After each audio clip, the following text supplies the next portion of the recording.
नमस्कार नगरवासियों, देशवासियों, public express पे आपका स्वागत है। हम जैसे बैठे हैं स्टूडियो में तो हमारे साथ नेताजी बैठे हैं। आप बचपन से यहाँ तक का जूनी आपसे हम चर्चा भी करेंगे। तो अमिताभ पांडे जी हैं और नेतागिरी में भी अपने रहे और समाज का कार्यक्रम में भी बहुत लगे रहे। तो हर कार्यक्रम में उपलब्ध रहते हैं, पहुँचते रहते हैं। तो और सहायक भी लोगों का करते रहते हैं। तो हम आपसे चर्चा करते हैं सबसे पहली बार आपकी जीवनी पे। विकास परिषद प्रबंधक श्री नर्मदेश्वर महादेव सेवा ट्रस्ट, आपके स्टूडियो में आने का सौभाग्य प्राप्त हुआ। सबसे पहले मैं आपके प्रति आभार व्यक्त करता हूं बालाजी भाई, आपने बुलाया। मेरा परिचय है कि मेरा जन्म मिर्ज़ापुर जनपद के एक मोहल्ला है राजेंद्र नगर, बेलखरिया को पूरा जी, और उससे सटा हुआ भटवा पोखरी है। तो मैं वहीं का रहने वाला हूं और मेरा शिक्षा दीक्षा सब मिर्ज़ापुर में हुआ जी। और मेरे पूजनीय पिता श्री स्वर्गीय शिव नारायण पांडे जी प्रधान संपादक हिंद केसरी अखबार, वो अखबार निकालते थे। वासिलीगंज में उनका कार्यालय था। सामाजिक क्षेत्रों में उनकी बहुत बड़ी एक उपयोगिता थी, बड़ा व्यक्तित्व था उनका। मेरे दादा स्वर्गीय पंडित गायत्री प्रसाद पांडे जी, आपके इसी दुर्गा देवी मंदिर के पास ठीक सामने उनका बर्तन का आढ़त होता था। अच्छा जी, मतलब बर्तन का भी काम होता था। जी जी जी जी। चलिए, वो तो नहीं मालूम था। वो मूलतः हमारे बाबा जो है इलाहाबाद से आए थे। इलाहाबाद जनपद के एक गांव है शिवगोपुरा, जो मेजा तहसील के अंतर्गत आता। अच्छा। तो हमारे बाबा और हमारे बाबा के भाई स्वर्गीय शुभालाल पांडे जी, ये दोनों लोग आए। उस गायत्री प्रसाद और शुभालाल पांडे के नाम से फर्म बना करके यहाँ बर्तन का कारोबार किए। बर्तन कारोबार में कालांतर में उनको कुछ घाटा उटा लगा, तो फिर दूसरे बिजनेस में आ गए। पेपर ऊपर लाइन में, वो भी पेपर ऊपर जो है का एजेंसी वगैरह ले करके। अच्छा। रोड बेस में उनका जो है एक बुक स्टॉल भी था। अच्छा। तो यहाँ से उन्होंने सफ़र किया और मेरे पूजनीय पिताश्री अखबार निकालते थे।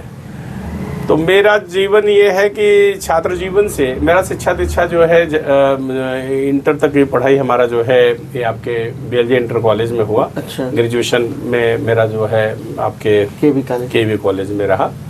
और उसके बाद जो है मैं कांग्रेस के NSY का अध्यक्ष बना यहाँ मिर्ज़ापुर में। तो मतलब जब केवी से आप पढ़ाई किए तब नेतागिरी मतलब समाज में सामाजिक कार्य करने के लिए आए कि पहले?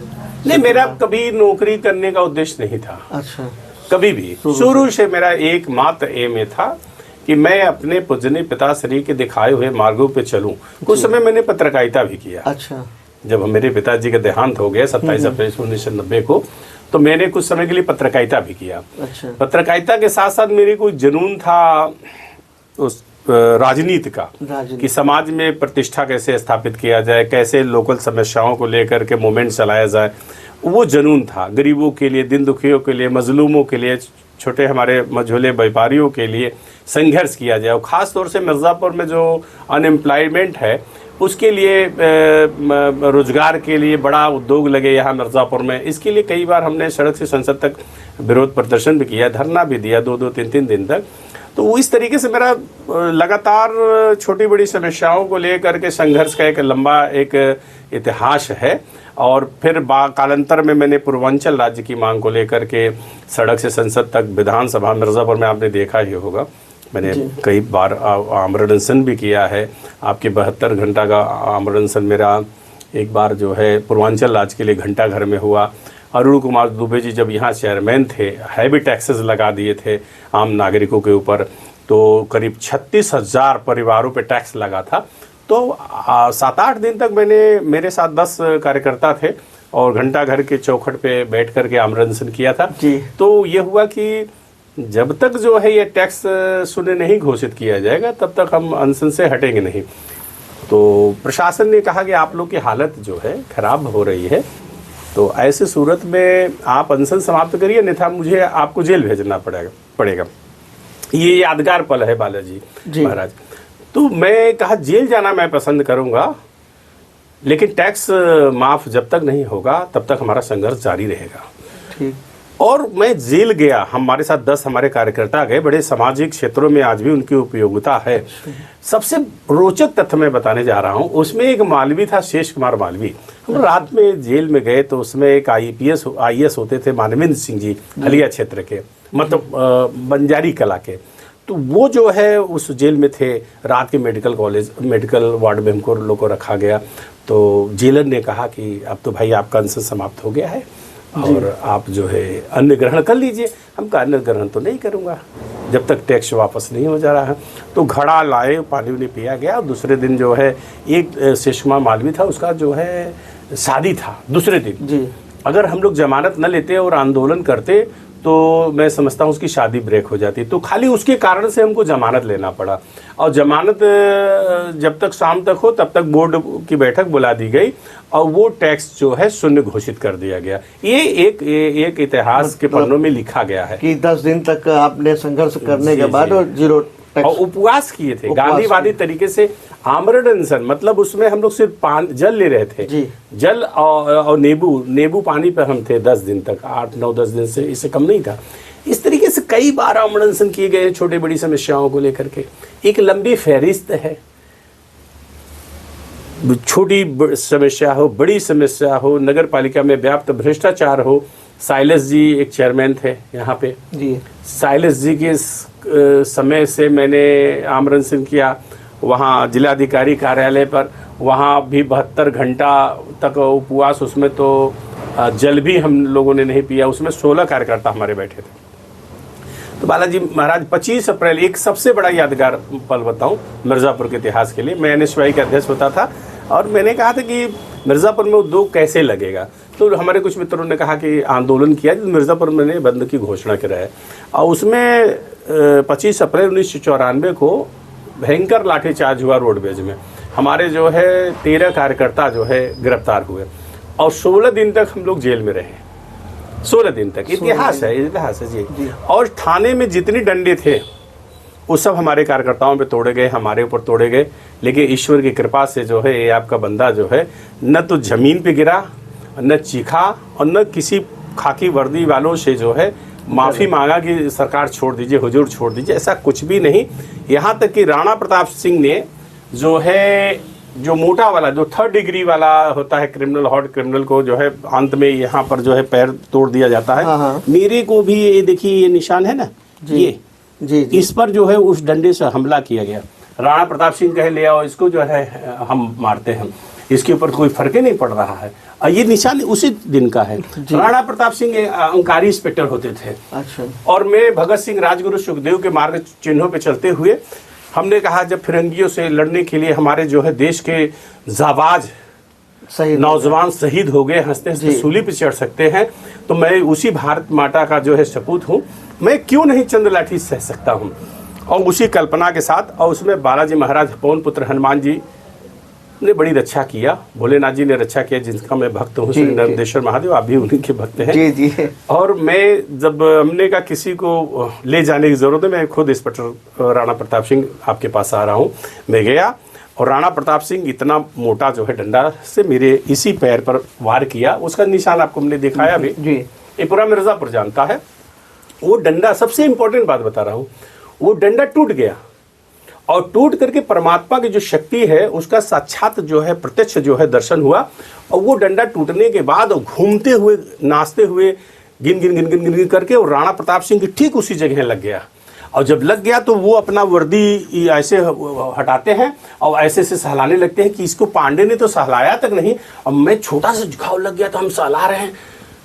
तो उसने एक बात कहा, वो मैं आज उद्धत करता हूँ, मैं अपने दर्शकों को बताना चाहूँगा कि वो राणा प्रताप सिंह ने कहा कि प्रमोद, उस समय सिपाही थे प्रमोद सिंह, अब संभवतः SI हो चुके हैं, SI से भी हो सकता है इंस्पेक्टर हो चुके हों। कहे प्रमोद छोड़ो, स्टॉप स्टॉप स्टॉप स्टॉप। ये ब्राह्मण भी है। ब्राह्मण शब्द इसलिए किए क्योंकि उनको लगा कि जिस चोट से मैं कराहत लिया, थोड़ा सा चोट लगा, इसको इतना लाठी मार रहा हूँ, इसके ऊपर कोई फर्क ही नहीं पड़ रहा। तो ये आत्मबल है, ये भारत की माटी का आत्मबल है।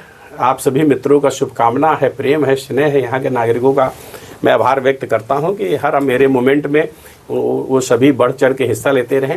सड़क की बात हो या संसद की बात हो, हजारों हजार के साथ मेरे साथ ट्रेनों में भर के जाते थे दिल्ली। युवा का जो आप चयनित किए गए थे उसमें, तो उसमें किस तरह से आपको बुलाया गया था, मतलब कैसे, मतलब आपको वहाँ पहुँच हुआ या कैसे हुआ? मैं उस समय बहुत संघर्ष करता था जी, और मेरे पास एक अच्छी खासी लॉबी होती थी जी, गैदरिंग। तो यहाँ बड़े बड़े नेताओं, आदरणीय देवेंद्र द्विवेदी साहब उसमें कांग्रेस पार्टी के राष्ट्रीय महासचिव होते थे और उनके कांटेक्ट में मैं था। तो वो उनके कांटेक्ट में था। अक्सर मैं जब प्रदर्शन वगैरह करने यहाँ से 1000-2000 लोगों के साथ जाता था दिल्ली, तो उनके यहाँ निवास पर खाना पीना की व्यवस्था होती थी। तो उस समय एम.एस. बिट्टा साहब राष्ट्रीय अध्यक्ष हुए यूथ कांग्रेस के, उन्होंने मुझे बुलाया। फिर ये हुआ कि अमिताभ तुम अध्यक्ष बन जाओ। तो उसी समय मैं 3 दिन का ट्रेनिंग लिया था यूथ कांग्रेस का बिट्टा जी के नेतृत्व में। और ट्रेनिंग के बाद जो है हमको अपॉइंट दिया गया था यद्यप कि जिला अध्यक्ष के लिए मुझे कहा गया था और अल्टीमेटली शहर अध्यक्ष में। उस समय तो कांग्रेस का जमाना चल रहा था जी। तो उस समय आप ये बताइए कि उस समय क्या मतलब चुनौती था आपके सामने, जैसे कि जब आप कोई कार्य कर रहे थे और सरकारें थी और चुनौती भी था, तो उस समय आपके सामने सबसे बड़ी चुनौती क्या आया था?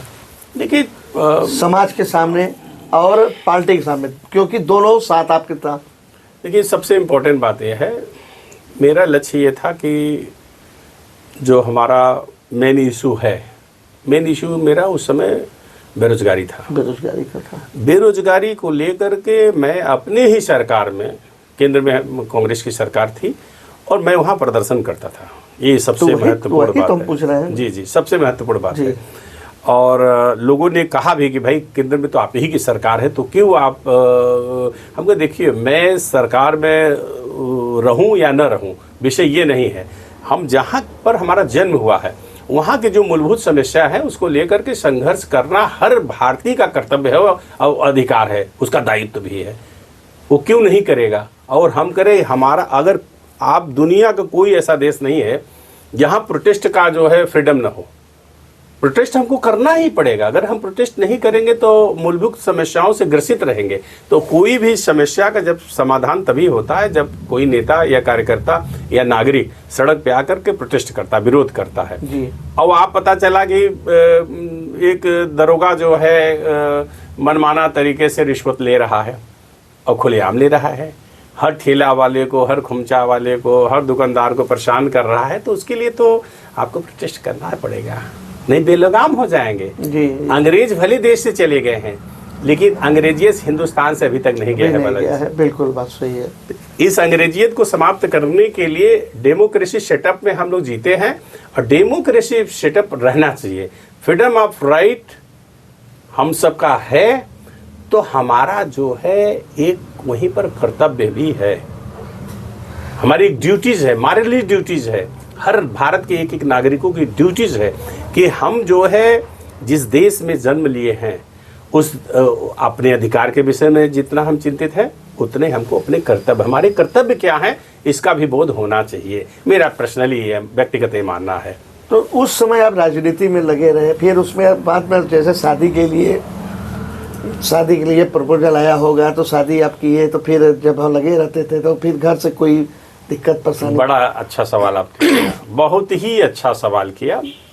ये आप हमको थोड़ा सा पीछे ले गए। जो अभी 94 का मैंने जिक्र किया, 25 अप्रैल 94 का, 25 अप्रैल 94 को जब लाठी चार्ज हुआ तो मेरा उससे कुछ ही महीने पहले 7 जून 1993 को विवाह हुआ था। अच्छा। मैं समझता हूँ कि 1 साल भी पूरा नहीं हुआ था। और मैं जब तैयार हो करके कमरे से निकल रहा था तो मेरी श्रीमती जी, यादगार क्षण आपको बता दूं, मेरी श्रीमती जी कंचन पांडे जी हैं जो चेयरमैन के चुनाव लड़ी थी, सेकंड फाइटर थी, जिसमें वो खत्री जी अध्यक्ष हुई थी, वो सेकंड फाइटर थी कांग्रेस पार्टी से। मेरी श्रीमती जी ने दरवाजा लॉक कर दिया, कहा मत जाइए, हमको लग रहा है कि कोई अप्रिय घटना हो सकता है। और मैं इस जीत पर था कि नहीं, हमको जो है निकलना है, एक बड़ा मुद्दा है, बड़ी समस्या है बेरोजगारी की। तो उस समय 94 की बात है और लाठीचार्ज हुआ, जेल गए। तो वो सारे पल हमारे दिलों में है। हम तो मिर्ज़ापुर के विषय में बहुत कुछ चिंतन करते हैं, लेकिन मिर्ज़ापुर के नागरिकों को भी सोचना पड़ेगा। मैं आपके चैनल के माध्यम से मैं अपने दर्शकों से आग्रह करूंगा, हाथ जोड़ के मैं प्रार्थना करता हूं, दलीय प्रतिबद्धता से दूर रख करके चिंतन मंथन करिए। दलीय प्रतिबद्धता उसे कहते हैं कि आम नागरिक किसी अमुक पार्टी का कार्यकर्ता बन जाए जी, तो उसके साथ अत्याचार होना स्वाभाविक है। हम जानते हैं, चाहे विधायक हो, चाहे सांसद हो, किसी भी दल के रहे हो या हैं, वो उस तरीके से पब्लिक के प्लेटफॉर्म पर काम नहीं करते हैं। वो कहेंगे भैया हमारा सत्ता है, हम सत्ता में हैं, हम काहे अपने कोतवाल का विरोध करेंगे। उनका कार्यकर्ता जब मारा जाएगा तो हो हल्ला होगा, तो कार्यकर्ता को लेकर के थाना घेराव कर देंगे। लेकिन जब एक पब्लिक मारी जाती है जी, तो कोई भी नेता जो है या कोई भी विधायक या सांसद जो है थाने का घेराव नहीं करता। ये बड़ा अफसोसनाक बात है। जितना पीड़ा आपके कार्यकर्ता के लिए है, उतना पीड़ा मेरा मानना है कि पब्लिक के लिए भी होना चाहिए। क्योंकि मैं पब्लिक और कार्यकर्ता में अंतर नहीं देखता हूँ जी। मैं पब्लिक और कार्यकर्ता को एक समान देखता हूँ, एक श्रेणी में देखता हूँ। लेकिन मेरा पब्लिक से जो रिक्वेस्ट कर रहा था, मैं पब्लिक को ये जरूर निवेदन करूंगा, हाथ जोड़ के, भाइयों बहनों, मित्रों, साथियों, नौजवान साथियों, आप लोग अदरवाइज मत लीजिएगा, किसी तरीके से अन्यथा मत लीजिएगा। आप लोग सबसे पहले अपने आप को नागरिक समझिए। किसी भी दल के कार्यकर्ता बनने से पहले, किसी दल के समर्थक बनने से पहले, अगर कोई भी समाज का कार्यकर्ता या सामाजिक कार्यकर्ता है या राजनीतिक कार्यकर्ता है, स्थानीय मुद्दों को लेकर अगर संघर्ष कर रहा है, तो कम से कम उसकी सहायता कर दीजिए। और नहीं सहायता कर सकते हैं तो 2 शब्द उसके समर्थन में ही तो बोल दीजिए। यही इससे उसको ताकत मिलती है और आंदोलन को धार मिलती है। प्रशासन जो बेलगाम हो जाता है, पुलिस के लोग जो बेलगाम हो जाते हैं, जो नौकरशाह हैं बेलगाम हो जाते हैं, लाल फिताशाही का बचपन में सुनता था, लाल फिताशाही नहीं चलेगा, नहीं चलेगा। आज लाल फिताशाही इस तरीके से इस सरकार में हो चुका है कि कोई व्यक्ति जो है खुल करके किसी सिस्टम का विरोध नहीं कर पा रहा है। ये दुख का विषय है। तो ये सारे मुद्दे हमारे दिलों में आज भी हैं, अब कल भी रहेंगे, परसों भी रहेंगे, जब तक धरती पर रहेंगे तब तक रहेंगे। हाँ बालाजी, एक बात और बता दूं, मैं इसमें श्री नर्मदेश्वर महादेव भगवान का मैं प्रधान पुजारी हूँ, जो हमारे घर के ठीक सामने है जी। और एक ट्रस्ट भी मैंने बनाया श्री नर्मदेश्वर महादेव जी के नाम पर जी। और उनकी बड़ी कृपा हमारे साथ रहती है। हम समझते हैं कृपा तो उनकी सब पर है। आप भी भोलेनाथ जी के भक्त हैं, माँ के भी भक्त हैं, आप पुजारी भी हैं। आपसे हमारी बात भी हुआ था कि आप माँ के यहाँ पूजा भी करते हैं।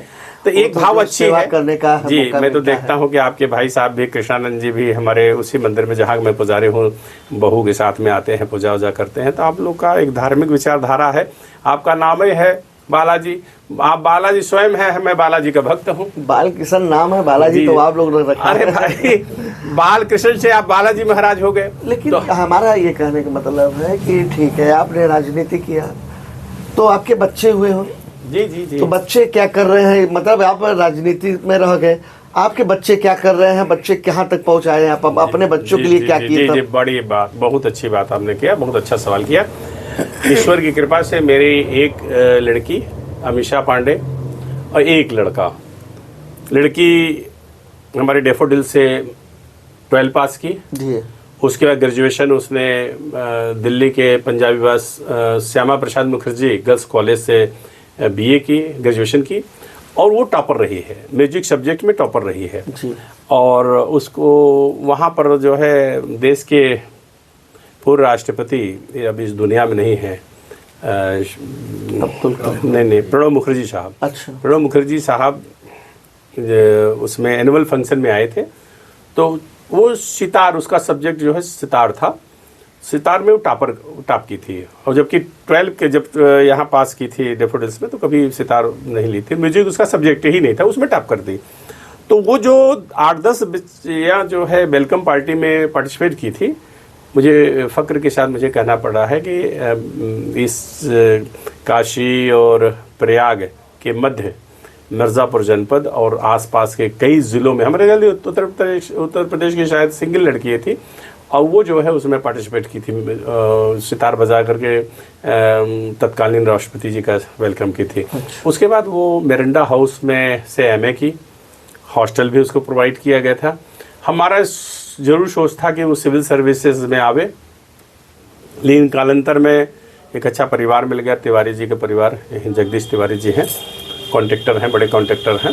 ये कोढ़ी के रहने वाले हैं, राजर्षि नगर कॉलोनी में रहते हैं। दामाद भी कहीं अपना कंपनी बना करके वो कंस्ट्रक्शन काम करता है। मेरी शादी, मतलब आप बच्चों को भविष्य, हाँ जी जी, और जी उसका शादी कर दिया बेटी का। एक लड़का है, बीटेक उसका 3 साल पहले क्लियर हो गया था और अमेरिकन कंपनी है कॉग्निजेंट, उसमें वो जॉब भी कर रहा था। तो मैंने कहा कि भाई एक लड़का है, एक लड़की की शादी कर दिए।